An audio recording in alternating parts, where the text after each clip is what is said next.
అందరికీ నమస్కారం. అమ్మ మాట అమ్మాయి బాట ఛానల్కి స్వాగతం. కథ చెప్పుకుందామా? వరమైన శాపం. ధర్మవరంలో సీతయ్య అనే ఒక చిన్న పండ్ల వ్యాపారి ఉండేవాడు.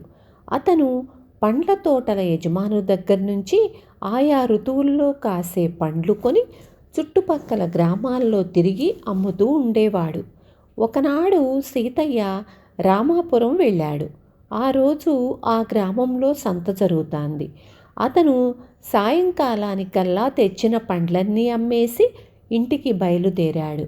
సీతయ్య నిర్జనంగా ఉన్న అడవిదారుల వెంట కొంత దూరం వచ్చేసరికి బాగా చీకటి పడిపోయింది.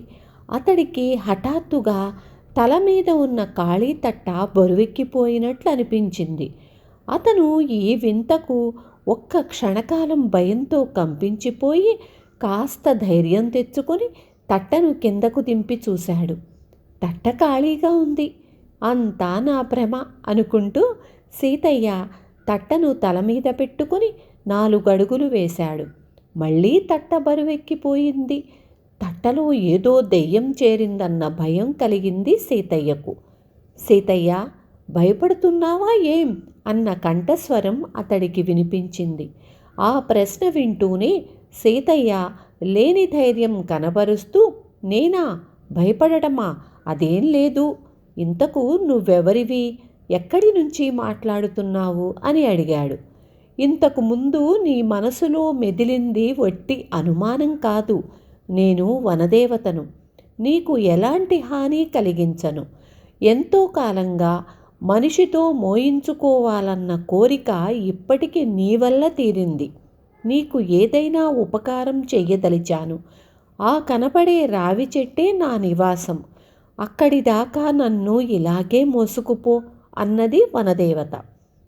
సీతయ్య అతి కష్టం మీద వనదేవతను రావి చెట్టు వరకు మోసుకుపోయాడు.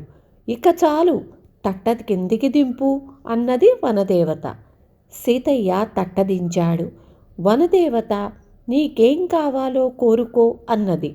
నాకే కోరిక లేదు. ఇంతటితో వదిలిపెట్టు. అదే 10,000 అన్నాడు సీతయ్య ఆయాసపడుతూ. భయపడకు సీతయ్య, నీకేం కావాలో కోరుకో అన్నది మళ్ళీ వనదేవత. అయితే నా ఖాళీ తట్టను తిరిగి తీయటి మామిడి పండ్లతో నిండేలా చెయ్యి. రేపు పోయి మరేదైనా సంతలో అమ్ముకుంటాను అన్నాడు. ఇంత చిన్న కోరిక? సరే, నువ్వు మీ ఊరి సరిహద్దులు చేరగానే నీ తట్ట మామిడి పండ్లతో నిండిపోతుంది అన్నది వనదేవత. సీతయ్య చిరాకు పడిపోతూ, ఆ ఇచ్చే పండ్లేవో ఇక్కడే ఇవ్వక మా ఊరు చేరేదాకా ఆపడం ఎందుకు? ఇందులో ఏదో మోసం ఉంది అన్నాడు. ఆ మాటలకు వనదేవత పెద్దగా నవ్వి, నువ్వొట్టి అమాయకుడివి. మీ ఊరు ఇక్కడికి ఇంకా కోసు దూరం ఉంది. అంత దూరం పండ్ల తట్ట మొయ్యడం కష్టమని అలా అన్నాను. సరే, నీ ఇష్టం. నీ ఖాళీ తట్ట తీయటి మామిడి పండ్లతో నిండిపోయింది. ఇక తీసుకువెళ్ళు అని మాయమయ్యింది. సీతయ్య పండ్ల తట్టను నెత్తిన పెట్టుకుని ఇల్లు చేరగానే అతడి భార్య నూకాలమ్మ, ఈరోజు సంతలో పళ్ళేం అమ్ముడుపోలేదా అని అడిగింది. సీతయ్య జరిగిందంతా చెప్పాడు. ఆమె వచ్చే కోపాన్ని ఆపుకుంటూ, వనదేవత కావలసింది కోరుకోమంటే నువ్వు కోరింది ఈ తట్ట నిండా మామిడి పళ్ళన్న మాట. ఏ బంగారమో కోరి ఉంటే మన దరిద్రం తీరిపోయేది. నీ కాపాటి తెలివి కూడా లేదు అన్నది. తరువాత నూకాలమ్మ తట్టలో నుంచి ఒక మామిడి పండు తీసుకొని దాన్ని కోసి ఒక ముక్క తిని ఆశ్చర్యంగా, ఇంత తీయదనం గల మామిడి పండు నా జన్మలో తినలేదు. నువ్వు ఒక ముక్క తిని చూడు. పండు 10 రూపాయలన్నా జనం ఎగబడి కొంటారు అన్నది.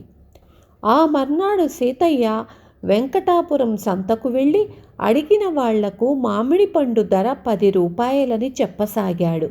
అది విని జనం నవ్వుకున్నారు. కానీ ఒక ధనికుడు పండు రుచి చూసి ఆనందపడిపోతూ అతడి దగ్గర 10 పళ్ళు కొన్నాడు. అది చూసిన మరికొందరు క్షణాల మీద తట్టలోని పళ్ళన్నీ కొనేశారు. సీతయ్యకు రోజు కన్నా 10 లాభం వచ్చింది. అతడు సంతోషంగా ఇల్లు చేరాడు. సీతయ్య ఎప్పటిలాగే మరుసటి రోజున ఒక మామిడి తోట యజమాని దగ్గర పళ్ళుకొని వెంకటాపురం వెళ్ళాడు. కానీ ఆ రోజు అతడి వద్ద ఎవ్వరూ పళ్ళు కొనలేదు. అందరూ నిన్న తెచ్చిన పండ్ల లాంటి తీయని పండ్లు తెమ్మన్నారు. అతడికి ఎక్కడ లేని దిగులు పట్టింది.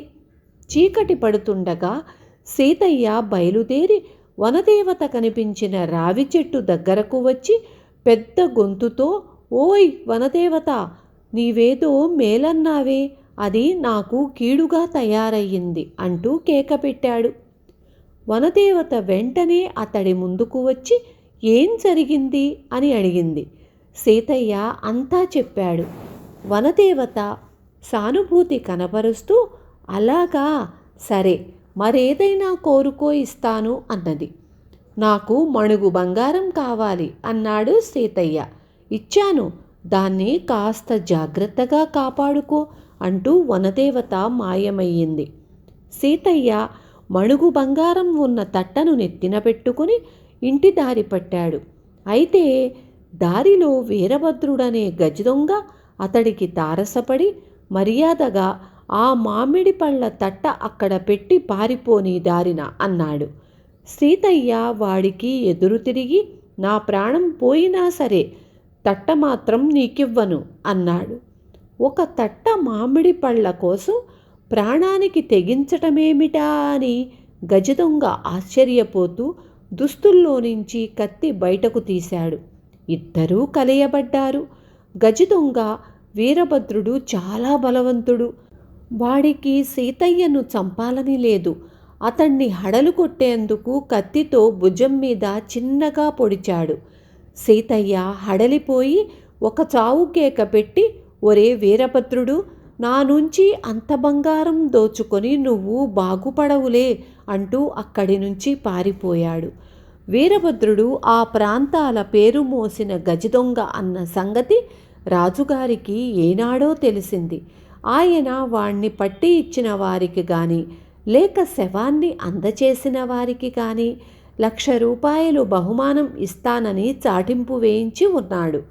సీతయ్య తగిలిన గాయానికి కట్టుకట్టించుకొని మరుసటి రోజు రావి చెట్టు దగ్గరకు వెళ్ళి వనదేవతకు జరిగింది చెప్పాడు. ఆమె కోపంగా ముఖం పెట్టి, నువ్వు నష్టజాతకుడివై ఉండాలి. అలా కాకపోతే నేను మేలుకోరి ఇచ్చినవి నీకు కీడు కలిగించవు. ఇక బ్రతికుండగా ఈ రావి చెట్టు ఛాయలకు రాకు అన్నది.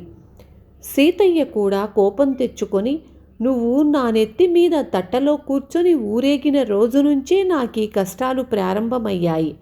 నాకేదో కొంత ధనం ఇవ్వకపోతే నేనూరుకోను అన్నాడు. ఆ మాటలకు వనదేవత కళ్ళెర్ర చేసి, ఛీ, నన్ను భయపెట్టాలనుకుంటున్నావా? నీ పాపిష్టి ముఖం మరెన్నడూ నాకు చూపించకు. ఈరోజు నీ పాపిష్టి ముఖం ముందుగా ఎవరు చూస్తారో వాళ్ళు నెత్తురు కక్కుకొని మరీ చస్తారు. ఇకపో అంటూ మాయమయ్యింది. సీతయ్య దిగులుగా ఇంటి దారి పట్టాడు. తనకు ముందుగా ఎదురుపడిన వాడికి చావు తప్పదు. అలా ఎదురుపడేది తన ఊరివాడెవడైనా కావచ్చు, లేక తన భార్యే కావచ్చు. ఇప్పుడేం చెయ్యడం? విచారంతో తల వంచుకొని నడుస్తున్న సీతయ్యకు ఒక చెట్టు చాటు నుంచి వికవికమంటూ పెద్దగా నవ్వు వినిపించింది. అతడు తల ఎత్తి అటుకేసి చూసేంతలో గజదొంగ వీరభద్రుడు చెట్టు చాటు నుంచి బయటకు వస్తూ, ఏం సీతయ్య, మళ్ళీ ఏమైనా మణుగు బంగారం వెంట తెచ్చావా అని అతడి ముఖం కేసి చూస్తూనే గావు కేక పెట్టి కింద పడి నెత్తురు కక్కుతూ క్షణాల మీద చచ్చిపోయాడు. అది చూస్తూనే సీతయ్యకు రాజుగారి చాటింపు గుర్తుకు వచ్చింది. అతడు గజదొంగను భుజాన వేసుకొని గ్రామం చేరి వాణ్ణి అడవిలో హోరాహోరీ పోరాడి చంపినట్లు గ్రామస్తులకు చెప్పాడు. వారం తిరక్కుండానే మహారాజు సీతయ్యను రాజధానికి పిలిపించి గజదొంగను చంపినందుకు అతడికి 1,00,000 రూపాయలు బహూకరించాడు. వనదేవత కోపం కొద్దీ పెట్టిన శాపం తన పాలిట వరమైనందుకు సీతయ్య చాలా సంతోషించాడు. విన్నారు కదా. రేపు మళ్ళీ ఇంకొక మంచి కథతో మీ ముందుకొస్తాను.